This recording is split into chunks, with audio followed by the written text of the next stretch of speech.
Señor mío, Dios mío, creo firmemente que estás aquí, que me ves, que me oyes. Te adoro con profunda reverencia. Te pido perdón de mis pecados y gracia para hacer con fruto este rato de oración.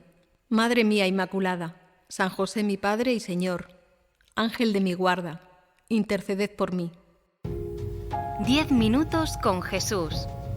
El podcast que te ayuda a rezar cada día. Quizá alguna vez hayas escuchado la expresión yo creo en Jesús, pero no en la Iglesia, ¿no? O cosas parecidas. O quizá tú mismo lo pienses. Puede ser también que entre tanta noticia negativa sobre la Iglesia, pues te entre alguna duda. Y es verdad que las buenas noticias sobre la Iglesia pues siempre pasan muy desapercibidas comparadas con las malas. Pero bueno, yo no quería dedicar estos 10 minutos a hacer un balance del bien que hace la Iglesia en el mundo, sino a lo unidos que están la fe en ti, Señor, y la fe en la Iglesia. Un sacerdote italiano, escritor y biblista, experto en la Sagrada Escritura, que se llama Fabio Rossini, comentaba en un programa de radio hace no mucho que decir creo en Jesucristo pero no en la Iglesia sería tanto como decir, pues no sé, me encanta Beethoven pero no su música, ¿no? Uno pues igual se queda pensando, bueno, ¿y qué es lo que te encanta de Beethoven si no es su música, ¿no? Y lo que quiere decir este autor es que prácticamente todo lo que Jesús hizo sobre esta tierra, todo lo que conocemos de él, a través principalmente de los evangelios, pues está encaminado precisamente a formar la Iglesia o a fundar la Iglesia, ¿no? Tiene un plan para salvar el mundo y ese plan se llama Iglesia. Y no tienes otro plan, Jesús. Por eso, lo primero que haces, Señor, antes de mostrarte al mundo es elegir al grupo de los 12. Son 12 en referencia a las 12 tribus de Israel que formaban el pueblo de Israel, porque estos 12 van a formar el nuevo pueblo de Dios, que es precisamente la Iglesia.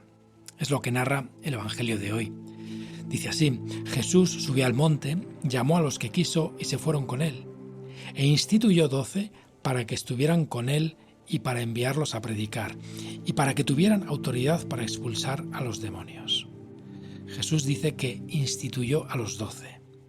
Jesús eliges a 12 para que fueran contigo a todas partes, para que estuvieran contigo, te escucharan, vieran todos tus milagros, todo lo que hacías, vieran tu resurrección y para luego enviarles y contar todo lo que habían visto.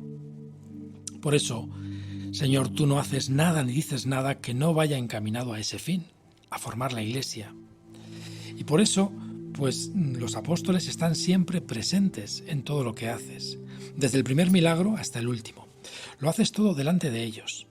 Por ejemplo, la escena de las bodas de Caná, que fue el primer milagro, pues dice el Evangelio que los 12 estaban con él.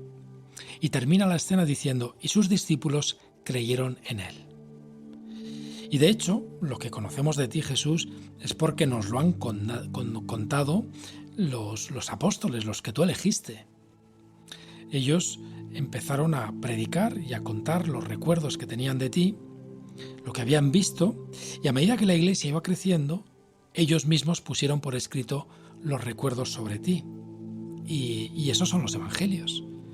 Lo que hoy sabemos de ti nos lo han transmitido pues Juan y Mateo, que son apóstoles tuyos y que son autores de 2 de los evangelios. Y aunque Marcos no era de los 12, pues era el colaborador más estrecho de San Pedro, podríamos decir que era su secretario. Y lo que escribió San Marcos es como si lo hubiese escrito el mismo San Pedro. Tiene su autoridad.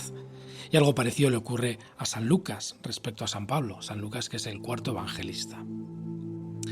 Por eso, aunque había otros muchos escritos con recuerdos de Jesús, pues no sé, había otros textos que escribió gente, pues por un motivo o por otro el pueblo de Dios no los aceptó. O bien porque contenían incoherencias o exageraciones, y sobre todo porque no tenían la autoridad de los 12 apóstoles. Al final los creyentes fueron rechazando otros escritos con recuerdos de Jesús y se quedaron con los 4 evangelios, en quienes reconocían la autoridad de los apóstoles. Bueno, pues ese es tu plan, Jesús. Como decíamos, tu plan no era permanecer en la tierra hasta el final de los tiempos. Podías haberte quedado aquí, inmortal, curando gente o hablando pues a miles de generaciones. Y sin embargo, ese no es tu plan. Tu plan no es estar 33 años en la tierra, tampoco, y curar a unos cuantos y después irte y dejar tu recuerdo como una enseñanza muy útil. No. Tu plan es seguir aquí entre nosotros, a través de los cristianos. Tu plan es que cada bautizado se convierta en Cristo entre los demás. Y tu plan es seguir diciendo, yo te perdono, o tomad y bebed, este es mi cuerpo, pero utilizando la voz de un hombre, de una criatura, de un sacerdote. Desde luego, Jesús, no sabes qué hacer para acercarte a nosotros. Y ese plan tuyo es maravilloso. Es un plan de tanta cercanía, un plan que nos permite tenerte en cada iglesia, en cada sagrario, en cada pequeño pueblecito en donde haya un sacerdote.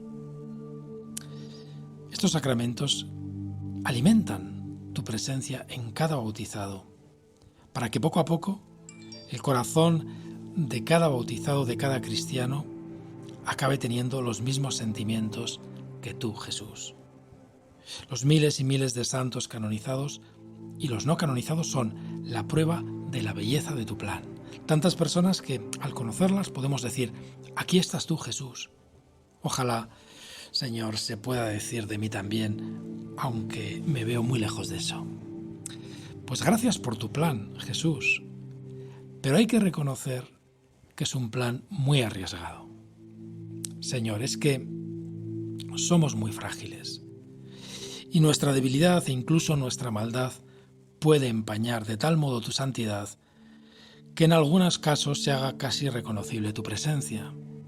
Y con nuestras infidelidades podemos ocasionar en tantas almas ese pensamiento, yo creo en Jesús, pero no en la Iglesia. Qué pena sería que yo contribuyese con mi vida a esconderte, Jesús, en vez de a mostrarte. Por eso es tan importante rezar mucho por la Iglesia, por los sacerdotes, por los obispos, por el Papa. Y por eso el Papa Francisco comenzó su pontificado pidiendo «recen por mí», y lo pide constantemente. Y algo parecido dijo Benedicto XVI cuando fue elegido, y supongo que casi todos los demás papas. Pues ojalá que estos 10 minutos de Jesús sirvan para que tú y yo renovemos nuestra oración por la Iglesia, por los sacerdotes, por los obispos y por el Papa. Especialmente por los que tenemos más cerca, el sacerdote de tu parroquia, el obispo de tu diócesis.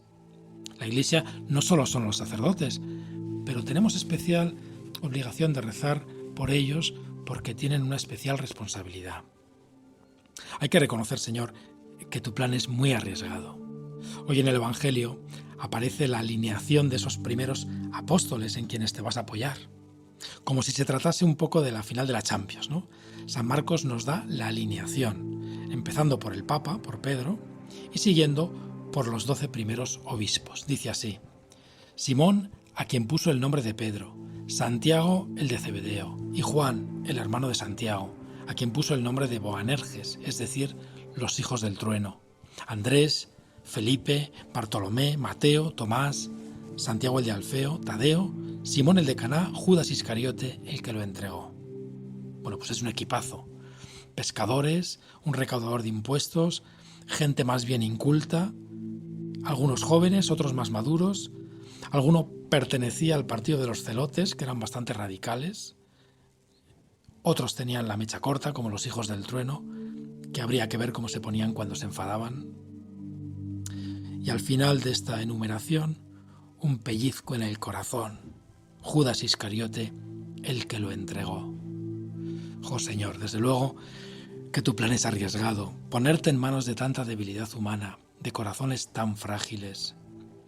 Tu plan es arriesgado, pero tu plan es maravilloso, porque no quieres salvarnos sin nosotros, sino que quieres salvar a los hombres a través de otros hombres. Es tu estilo. Tu estilo es contar con nosotros, pero es arriesgado. Y por eso tenemos que rezar mucho por él, por los papas, por los obispos, por el Papa. Hace años conocí la anécdota de cómo se puso la imagen de Santa María, Madre de la Iglesia, en la plaza de San Pedro, en el Vaticano.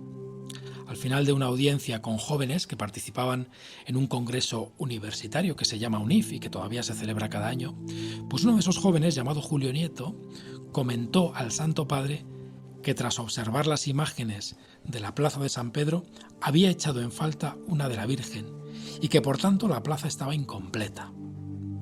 San Juan Pablo II lo escuchó con atención y dijo: bien, muy bien, habrá que completar la plaza. Esa fue su respuesta. Y así fue, acabó poniéndose un mosaico de Santa María, Madre de la Iglesia, en el hueco de una gran ventana visible desde toda la plaza, en el estrecho chaflán de uno de los palacios que hay junto a la basílica.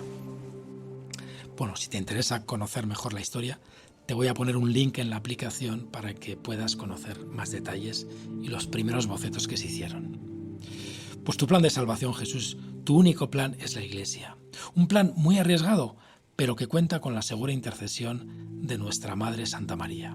Vamos a rezar tú y yo a María, Madre de la Iglesia, pues por toda la Iglesia. María, tú que estuviste al pie de la cruz, sufriendo al ver a tu Hijo en la cruz, y que sufres también al ver los dolores de tu Iglesia, también te alegras por tantos frutos de santidad. María sufre y reza, como tú y como yo. Pues te doy gracias, Dios mío, por los buenos propósitos, afectos e inspiraciones que me has comunicado en esta meditación. Te pido ayuda para ponerlos por obra. Madre mía Inmaculada, San José, mi Padre y Señor, Ángel de mi guarda, interceded por mí. 10 minutos con Jesús. El podcast que te ayuda a rezar cada día.